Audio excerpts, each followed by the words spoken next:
In the market for a head coach is your Atlanta Falcons, and they're officially submitting requests to interview guys. And we've got a whole bunch here on a Thursday afternoon. We got Lions offensive coordinator Ben Johnson, one of the hottest candidates. I'd say he is the hottest candidate of this cycle. On the other side of the ball in Detroit, Aaron Glenn, their defensive coordinator, 49ers defensive coordinator Steve Wilks. Falcons fans might be familiar with him due to his time in Carolina. Ravens defensive line coach and associate head coach Anthony Weaver, Bengals offensive coordinator Brian Callahan, and a familiar face, Raheem Morris. He was our intern before Arthur Smith was hired. Chase, who do you hate? Who do you love on this list?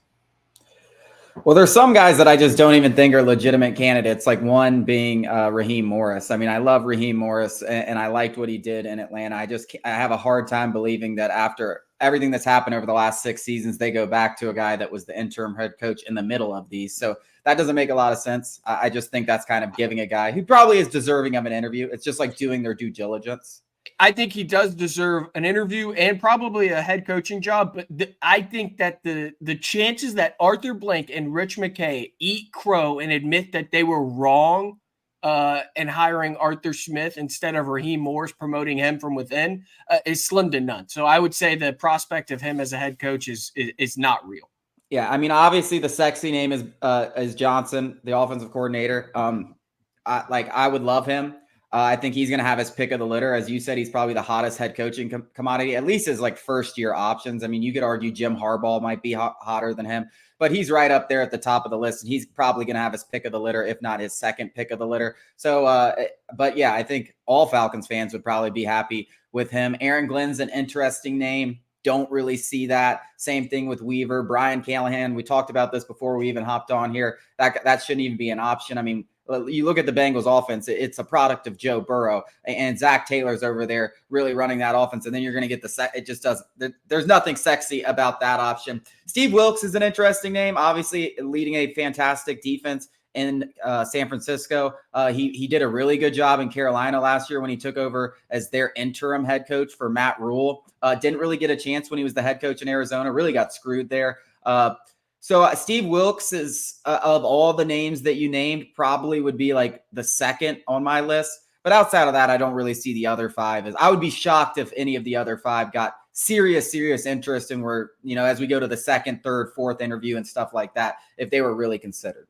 Yeah, obviously the hot guy here is Ben Johnson, and the fit seems perfect on paper. You got Jahmyr Gibbs and David Montgomery up there in Detroit. You got Tyler Algier and Bijan Robinson here in Atlanta. You got Sam Laporta in Detroit, Kyle Pitts in Atlanta. You got Amon-Ra St. Brown, Lions, Drake London, Falcons. It makes so much sense. Obviously, we got Jared Goff and Desmond Ridder. Going to have to fix that ladder there. But that's the case with any head coach. As we mentioned time and time again, it doesn't matter who it is. It don't matter if it's Jim Harbaugh. It doesn't matter if it's Bill Belichick. It doesn't matter if it's Ben Johnson. Until we figure out the quarterback position, this team is going to underachieve. Obviously, out of this set of the interviews, Ben Johnson would be my favorite. And I want to rant for a second on this Brian Callahan nonsense. He's the Bengals offensive coordinator. And like you said, he's the third most important person in that offense up there in Cincinnati. It's Joe Burrow, long pause. Zach Taylor, even longer pause, Brian Callahan. And I think a very similar situation to this is Green Bay from a few years back when Aaron Rodgers was still winning MVPs with the Packers. It was Matt LaFleur and Aaron Rodgers, and Nathaniel Hackett was just a butt buddy who kept things copacetic.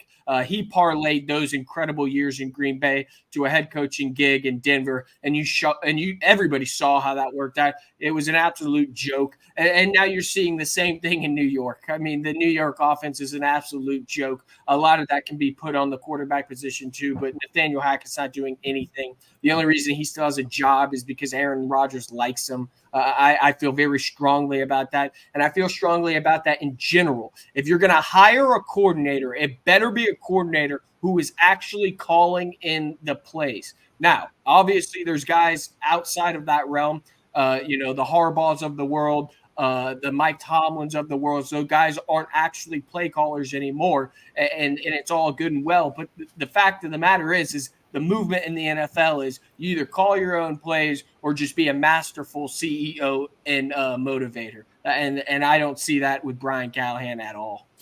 Yeah. I mean, another guy that was similar to Callahan, you talked about Hackett, Bieniemy. Now he went to go call the plays in Washington. You saw how that worked out. And then listen, I understand Sam Howell is not a great quarterback, but the Falcons don't have a great quarterback either. So it's not like they're going to be walking into a significantly better situation. So Bieniemy is another guy that they may give an opportunity, but it's another guy that's on. I know you have something coming up on the site that go check it out, Sports Talk ATL, but he's on the do not hire list as far as I'm concerned. I mean, he's got to prove it more. He just didn't prove very much in his opportunity with Washington. Coming up after the break, former Falcons quarterback Matt Ryan discusses his top 5 quarterbacks in the NFL draft.